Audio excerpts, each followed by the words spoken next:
kom geniet elke aand. Julle het ook die temas ontvang. Mag die Here vir ons ryklik seën in hierdie volgende paar aande. Daar waar ons gaan sit gemeente, gaan ons 'n toetrede lied tot die Here sing. Is 'n lied wat ons in sy teenwoordigheid intrek, die God en die koning wie hy is, en ons sing altyd die verse van lied 197, so kom ons sit so, en dan roep ons die Here hier in ons in.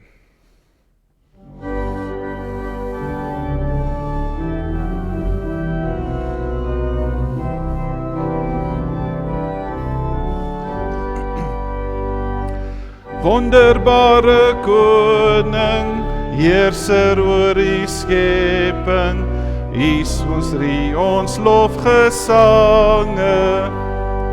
Deur die goedheid Vader, kan ons tot U nader, is ons diepste hartsverlange. Laat die lied wat ons bied, opstyg na U woning, wonderbare koning. Loof hom hemelbo, loof hom berg en dale, daar's geen einde aan sy werke. Loof my siel die Here, bring hom dank en ere, hy is die onmeetlik sterke.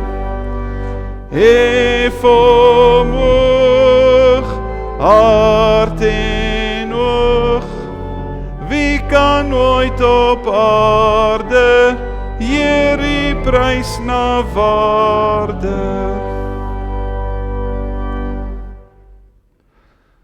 Met wie kan julle my dan vergelyk? Wie is soos ek, vra die Heilige? Kyk op na die hemel, wie het die sterre geskep? Hy wat die hemelse leer laat uittrek in hulle volle getal, dit is hy wat hulle elkeen gemaak het.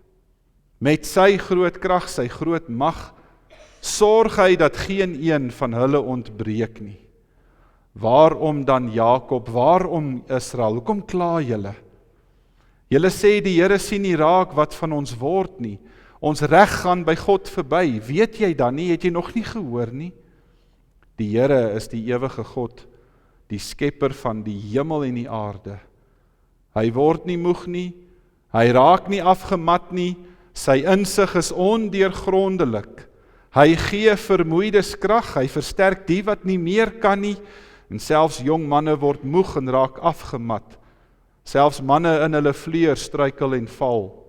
Maar die wat op die Here vertrou, kry nuwe krag. Hulle vlieg met arensvlerke. Hulle hardloop en word nie moeg nie. Hulle loop en raak nie afgemat nie.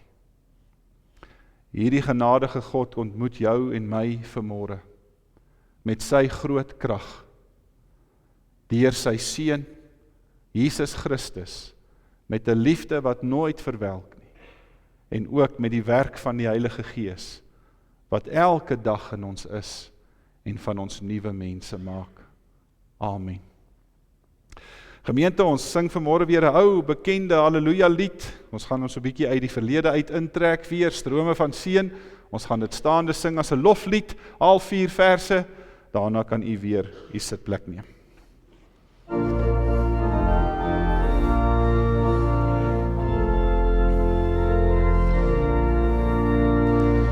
Strome van seën van bowe, dit het die liefde beloof. Heerlike tyd van verkwikking, vloei uit ons eiland en hoof. Strome van seën, gee van die voluit ons weer. Reeds val die druppels gedurig, skenk ons die strome o Heer. Strome van seën van bowe, daal met verfrissing tans neer. Skenk uit die hemelse volheid, skenk ons 'n oorvloed o Heer. van seën, gee van U voluit ons weer. Reeds val die druppels gedurig, skenk ons die strome, o Heer.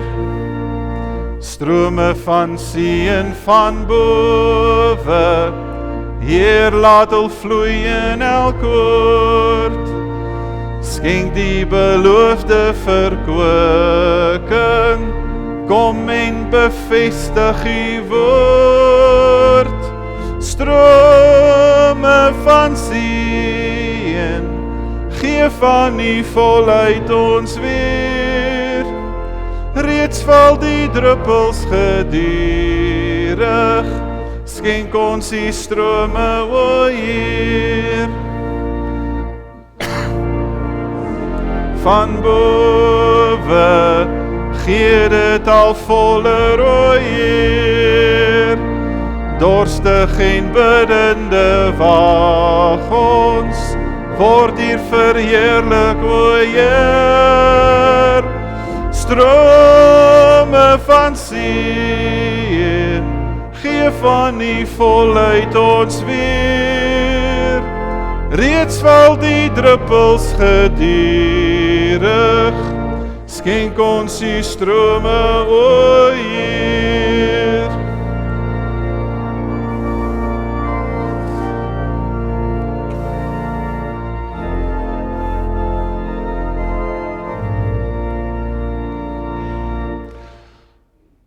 Gemeente, daar was 'n foutjie wat by my program ingekom het en dit gaan oor vanoggend. Ons gaan nie vanmôre uit Johannes 8 lees nie. U kan saam met my U Bybels oopmaak by Johannes hoofstuk 15. Ek weet nie hoe daai fout ingesluip nie. Maar dis my eie skuld gewees, hoor. Is nie enige iemand anders se skuld nie. Johannes hoofstuk 15. Daarvan lees ons vers 1 tot vers 8. Het gaan oor die baie bekende gedeelte van die ware wingerdstok. En ons lees dit so. Ek is die ware wingerdstok en my Vader is die boer. Elke loot aan my wat nie vrugte dra nie, sny hy af, maar elkeen wat vrugte dra, snoei hy reg, sodat dit nog meer vrugte kan dra. Julle is al reeds reg gesnoei deur die woorde wat ek vir julle gesê het. Julle moet in my bly en ek in julle. 'n Loot kan nie uit sy eie vrugte dra as hy nie aan die wingerdstok bly nie. En net so julle ook nie as julle nie in my bly nie. Ek is die wingerdstok, julle die lote. Wie in my bly en ek in hom, dra baie vrugte, want sonder my kan julle niks doen nie. En as iemand nie in my bly nie, word hy weggegooi, soos 'n loot, en hy verdroog. Die mense maak sulke lote bymekaar, en gooi dit in die vuur, en dit verbrand. As julle in my bly, en my woorde in julle, vra dan net wat julle wil hê, en julle sal dit kry. My Vader word juist daardeur verheerlik, dat julle baie vrugte dra, en my disippels is. Ons lees vanmôre so ver saam. Kom ons staan, dan bid ons.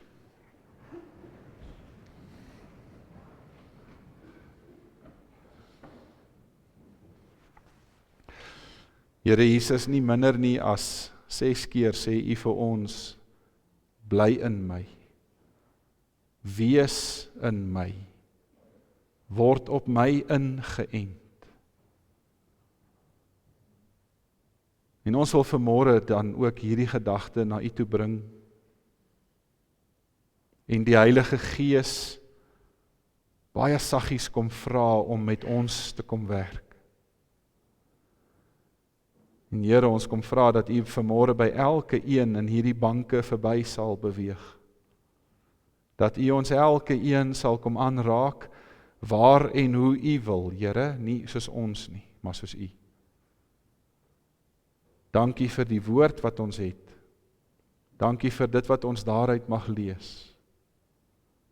Ons kom vra dan, Here, kom wees dan 'n tweesnydende swaard, wat deur murg en been sny tot in die harte van mense.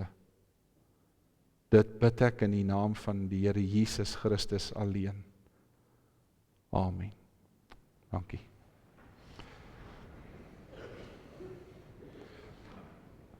Gemeente, ons gaan nou maar die week so bietjie met gedeeltes uit die Johannes Evangelie besig wees. En ons gaan eintlik telke male weer die aande verbind aan Johannes hoofstuk 15, wat gaan oor die wingerdstok. Nou ek weet nie, die van julle wat nou in die herfsttyd geleef het, dankie Johan, sal nou hierdie verskynsel gesien het. Dalk het van julle die herfs heeltemal gemis, dalk het julle direk van die somer af oorgegaan in die winter in, en jy wonder nog steeds, nou wat het van herfs geword. Maar een van die verskynsels van herfs, veral as 'n ou nou so bietjie hier deur die strate begin ry het, kom jy agter die bome begin te verkleur. Hulle neem 'n nuwe vorm aan. Nou, dis interessant, die botaniste, baie grand woord wat ek geleer het, die botaniste leer vir ons dat die kleur van die blaar in die somertyd nie sy ware kleur is nie. So wanneer die lente kom en die boom se sap begin in die takke in te druk, dan druk die takke hierdie sap in die lote in en dan vorm dit nou nuwe blare en in die somertyd kry hierdie blare hierdie pragtige groen skynsel. Maar die botaniste sê vir ons, dis nie eintlik die blaar se kleur nie. Wanneer die herfs kom en die natuur begin weer te draai, dan trek die boom sy sap terug. En dan begin die blaar te verdroog. En daai bruin, geel, oranje kleur wat jy dan sien, dis eintlik die blaar se ware kleur. Maar wat eintlik gebeur is, die blaar is besig om te vrek. Hy is besig om dood te gaan. En dan val hy af. Nou, dit is interessant, dis die een prentjie wat ek vanmôre wil hê julle in julle koppe moet kry vir hierdie week. Dankie Johan. Dit is hierdie prentjie van 'n wingerd.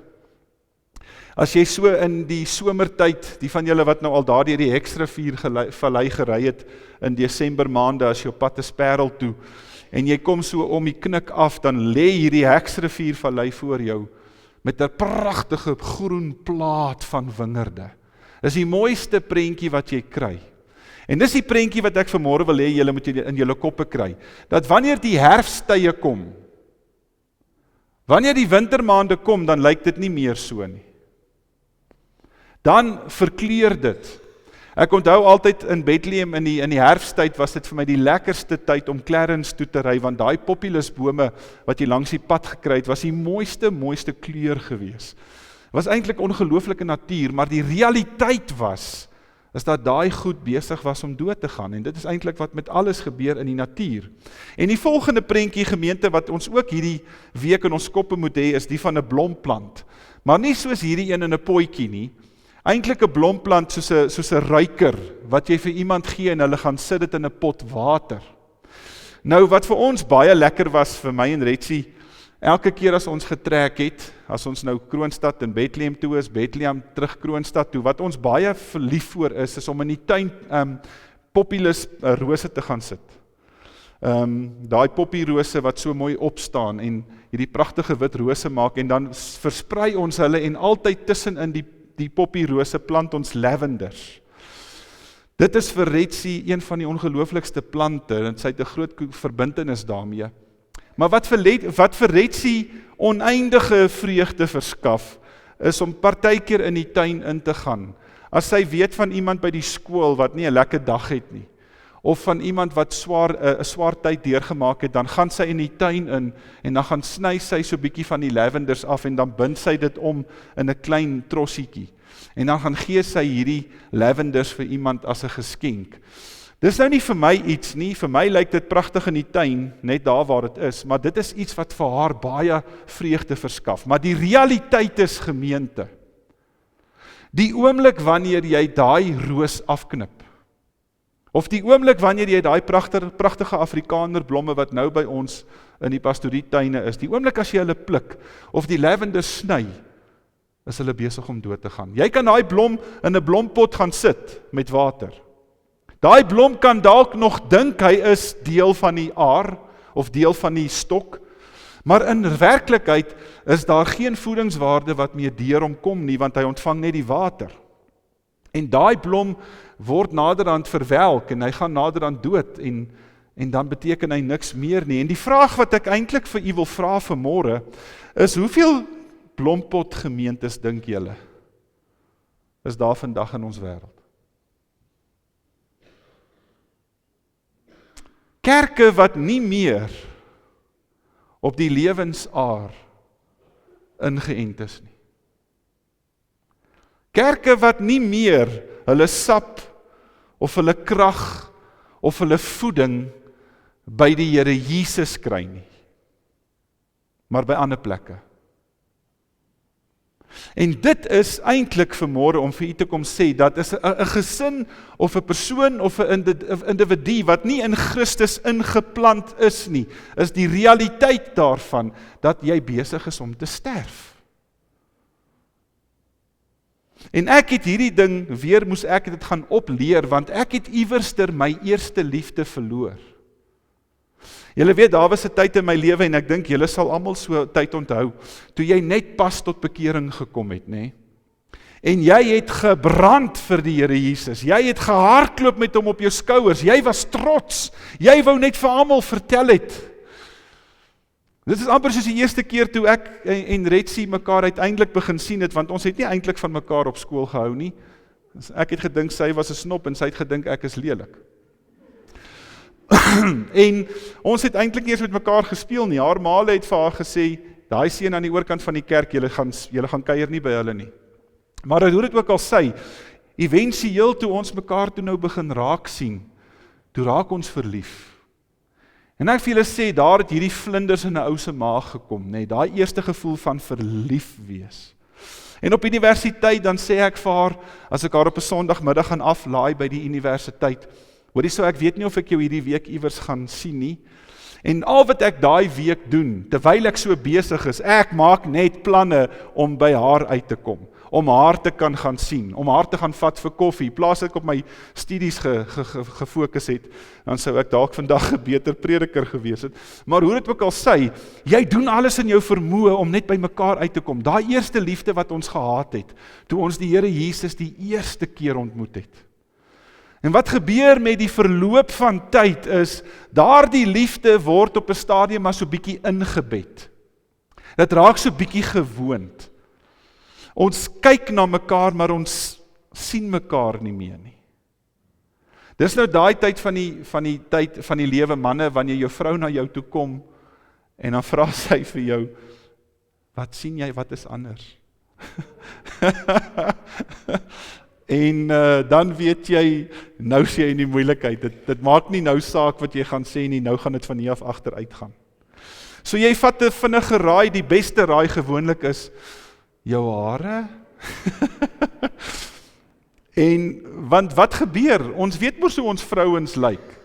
Dis nie dat ek haar nou weer gaan op en af kyk nie, en ek het ook net 2 haarstyle, is of te kort of te lank, en my hare word gesny as dit oor my ore gaan en dit irriteer my. En dan as ek my hare gesny het, en ek gaan sit by die huis, dan vat dit vir Retsie so 2 tot 3 ure, dan kyk sy vir my, dan sê sy, jy jou hare gesny? Want ons het verleer om te sien. Ons kyk, maar ons sien nie meer nie. Weet, daai ouetjie wat nou na jou toe sal kom, wat nou so pas tot geloof gekom het, hulle kom met hierdie brandende vuur na jou toe, en hulle wil met opwinding vir jou vertel, van alles wat die Here Jesus vir hulle gedoen het, en jy dink so by jouself, ag toe maar, jy sal oor dit ook weer kom. In plaas van dat daai vlammetjie jou ook net weer aansteek.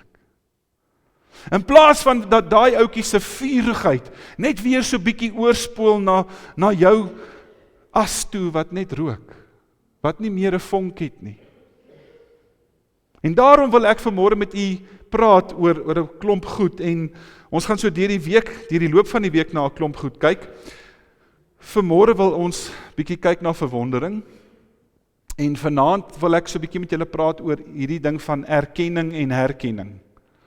Maandag aand gaan ons bietjie oor dankbaarheid gesels, dan Dinsdag oor 'n liefdesreis, Woensdag aand gaan ons bietjie praat oor liefdesverdieping, en dan sluit ons donderdag aand af met liefdesritmes. Wat moet ons doen dat ons verhouding, my en Retsie se verhouding, vir 20 of 30 of 50 jaar nog steeds vlinders in die maag kan kry? Wat kan maak gemeente as dit kom by die Here Jesus en jou verhouding met hom, dat jy weer daardie eerste honger, daardie eerste liefde kan herontdek? Dit wat jy gehaat het, wat jy iewers langs die pad weer verloor het, jy kom nou maar nog kerk toe, maar jy het nie meer daai brandendheid nie. Ek gaan hierdie week dit met julle deel, wat het in my lewe met my gebeur, wat moes ek weer oordoen en herinstel om daarby uit te kom. So, as ek vanmôre met u kom praat oor verwondering, wil ek vanmôre vir u kom sê, dat ek en jy geskape is, om te kan sê, wow. Ek en jy is deur die Here gemaak om voor hom te kom, om sy almag te beleef, om in sy groot teenwoordigheid raak te sien en in verwondering voor hom te wees. Om eintlik totaal verslaaf, verstom te raak oor dit wat hy nog doen. En die vraag vanmôre wat ek vir u wil vra is, doen dit nog iets aan jou? Beleef jy nog iets van daai verwondering van God? En as ek nou vanmôre wil praat oor verwondering, is daar twee eienskappe aan verwondering. Ons praat van 'n buitegeloofsverwondering en ons praat van 'n binnegeloofsverwondering. En as ons nou praat van 'n buitegeloofsverwondering, praat ek van mense wat God in die groot goed gaan soek. Hulle soek hom nie in die kerk nie, hulle kry hom nie in die klein dinge nie, hulle moet hulle self noodsaak om dit buite iewers te gaan kry. Dis mense wat die een jaar na die ander jaar moet reis en rondtoer en die wêreld moet gaan bekyk, dat hulle kan sien hoe groot is die valle en hoe groot is daai ding. Daar's niks fout daarmee nie. Maar die moeilikheid met 'n buitegeloofsverwondering gemeente, is dat jy elke keer na 'n groter ding moet gaan soek, om dieselfde gevoel te kry. Ek noem dit die YouTube faktor. Julle weet British Got Talent en America's Got Talent, dan bring hulle hierdie lelike vroukie, dit lyk of sy 3 maande laas gebad het, en sy het net 3 tande in haar mond, maar as sy haar mond oopmaak, dan betower haar stem jou, en almal in die wêreld sê, wow. En volgende jaar, dan gaan soek hulle nog 'n leliker vrou, een wat 6 maande laas gebad het, een wat net 2 tande in haar mond het, een wat so 'n paar gebreekte vingers het, en as sy sing, dan sê almal weer, wow. Want die moeilikheid is, as ons nie op dieselfde haai kan kom as die vorige jaar nie, dan sê 'n buitegeloofsverwondering vir jou en my, is maar nie dieselfde. Daar's niks wows daar nie. As ons praat van 'n binnegeloofsverwondering gemeente, dan praat ek van 'n ontmoeting met God elke dag. Jy weet, die psalmskrywer skryf vir ons in Psalm 27, Psalm 35 en so kan nou aangaan, die Here skape elke môre nuut. Die Here skape elke môre nuut. Klaagliedere 3 sê, die Here se ontferming is elke môre vars. 'n Binnegeloofsverwondering beteken dat ek elke dag van my lewe, elke oggend, iets van die Here beleef. Iets kosbaars van hom kry. Dat daai iets my so omslaan, dat dit my so omrol, dat ek in verwondering voor die Here bly lewe. En baie van ons mense is nie meer daar nie. Ons kom sit in die kerk en ons lees 'n bietjie, ons bid 'n bietjie, ons gee 'n bietjie geld. Maar die Here se lewenssap, die aar van die wingerdstok, word nie meer in my lewe ingevoer nie. Jy weet, dis 'n voorreg dat ek en jy vanmôre in die Christelike geloof mag wees. As jy Romeine 11 gaan lees, sê Paulus, God het hierdie makolyf uitgekap, en hy het vir julle, vir my, die wilde olyf, wat nie deel was van die struik nie, het hy kom inent op die lewensstok, op die wingerdstok, en hy stuur sy lewensaar, sy vars sap stuur hy in ons in, om wat te doen? Om nie te lewe, om nie te word. En daarom wil ek vanoggend vir u kom sê, ek is in verwondering oor 'n paar goed van die Here. Die eerste ding, ek wil vanmôre wow sê oor God se onverklaarbare geduld met my. Ek dink jy moet hom weer druk, Johan. Nou wil hy nie wys nie. PowerPoints, simpel goed. Sy onverstaanbare geduld met my. Weet julle, ek is gedurig in 'n burgeroorlog met myself. Die een kant van my wil die hele tyd die Here net aanbid. En ek wil die hele tyd net by die Here wees en ek wil met hom tyd spandeer. Die ander kant van my wil die hele tyd net sê ek. Dit moet gaan oor my. Ek moet beter doen, ek moet meer kry, mense moet my raak sien. Die een kant van my wil stil wees by die Here en net voor hom in sy woord wees en hom beter leer ken. Die ander kant van my staan op teen 180 km/h en ek moet net planne maak en ek moet net kyk of ek voor kan kom in die lewe en ek moet net kyk of ek kan geld maak. Ek is gedurig en konstant in 'n burgeroorlog met myself en dan kom die Here en hy kom slaan my om met sy geduld. Want hy weet hoe ek is. En dit slaan my die heeltyd net weer van my voete af, dat die Here met my geduldig is. Die tweede ding is, ek wil wil sê oor God se onweerstaanbare genade. En jy weet, as jy nou een ding van die gereformeerde teologie wil gaan oplees, gaan lees op oor onweerstaanbare genade. Dat die Here se genade so groot is, jy kan dit nie weerstaan nie. Dit slaan en bul jou om, dat jy dink ek het so opgemors, dat die Here met my niks kan doen nie. Dan kom die Here na my toe, dan sê hy vir my, kyk daar na my seun op die kruis. Dink jy, jou sonde is groter as daardie offer? Of as ek dink ek het 'n verhouding seer gemaak, ek het mense om my vernietig en daai verhouding kan nooit weer herstel nie. Dan kom sê die Here vir my, kyk nou wat hulle met my seun gedoen het. Hulle het hom gevloek, hulle het hom geslaan, hulle het hom gespot, hulle het hom gekruisig. En hy het hulle vergewe. Ek wil vanmôre ook wel sê oor God se verklaringe wat hy elke dag vir my gee. Jy weet gemeente, daar is hierdie probleem dat mense hierdie opwinding in ons kom steel. So af en toe dan kom vertel mense vir jou iets merkwaardigs wat hulle van die Here gehoor het. Iets wat hulle die week beleef het. En dan sê mense vir hulle terug, dis nice. Hulle deel nie in die vreugde nie. Hulle engage nie hulle self in daai persoon se ervaring nie. En wat meeste gelowiges vandag in die kerk doen, ons leef maar net in die nice. En God word vir ons 'n persoonlike vending masjien in die hemel. Daar's nie meer 'n verhouding nie.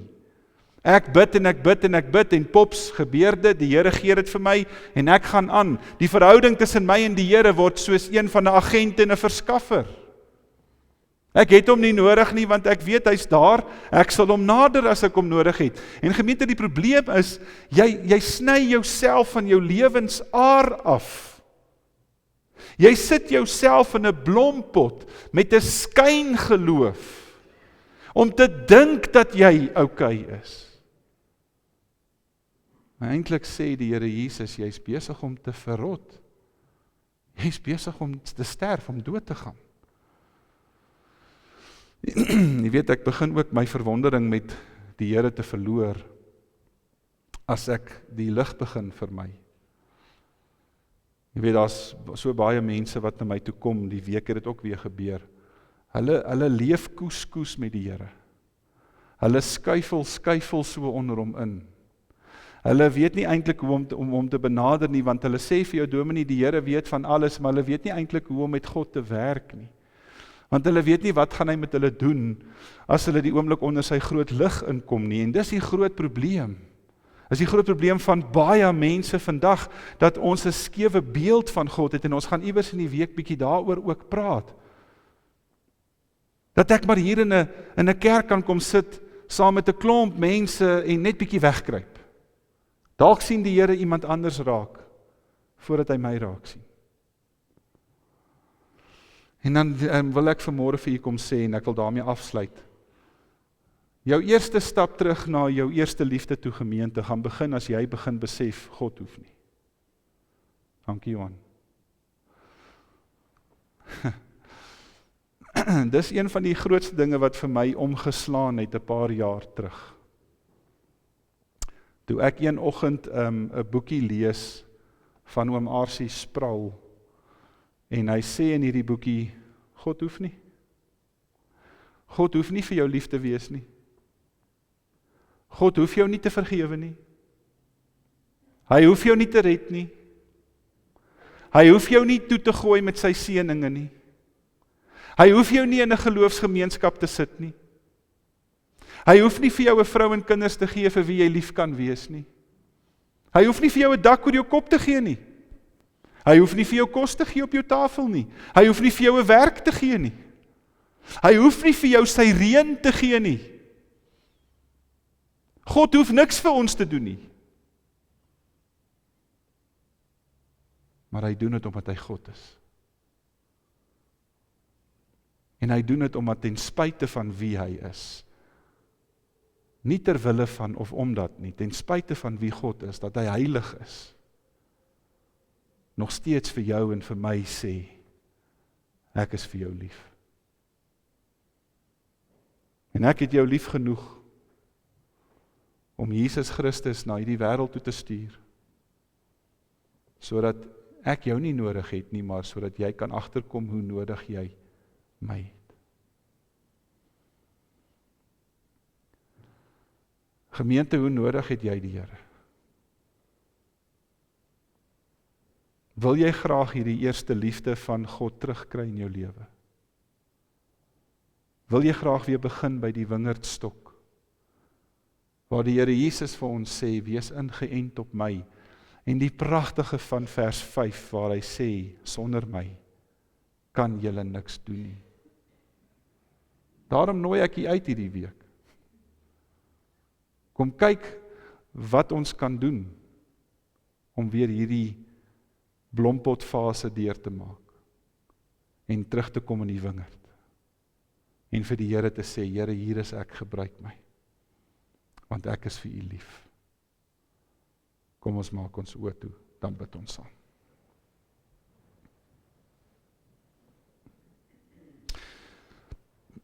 Dankie Here Jesus, vir wie u is.